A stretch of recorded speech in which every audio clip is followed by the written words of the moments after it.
Carrom board එකක් උඩ ඉත්තෙක් ඉන්නවා. අර ඉත්ත වදුන නේද කැරම් බෝඩ් එකේ ඉත්තෝ ඉන්නේ. රයිට් මේ ඉත්ත චලනය වෙන්න නම් ඒ ඩිස්ක් එකක් භාවිතා කරලා එයාට මොකද්ද කරන්න ඕන කියන්නේ? ඒ ඩිස්ක් එකෙන් බලයක් දෙන්න ඕන නේද? රයිට් බලයක් දුන්නාම නේද ඉත්තෝ හරේ මේ වදින තැන් වල වැදිලා ගිහිල්ලා අර හිලකට නැත්නම් වලට වැටෙන්නේ. නේද? සමහරුන් ඉන්නව නේද? ගැහුවාම හතර අතේ ගිහිල්ලා වලවල් හතරට වැටෙනවා. මේ වගේ ඒක ළමයි එක්ස්පීරියන්ස් එක යාළගේ.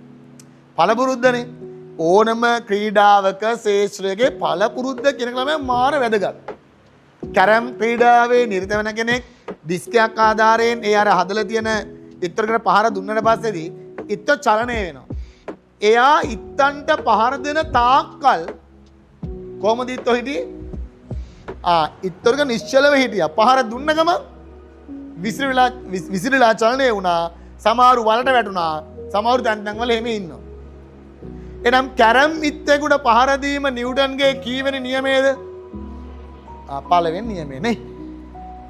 පන්දුවකට පහර. දැන් නිශ්චලව තියෙන බෝලයක් වෙන පුළුවන් හොකි ගහනකොට වගේ අවස්ථාවක්. හරි.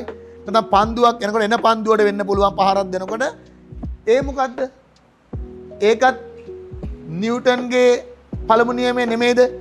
යම් චලනය වෙන වස්තුවට පහරක් එල්ල කළා එයාගේ චල දිශාව මොකද කරන්නේ?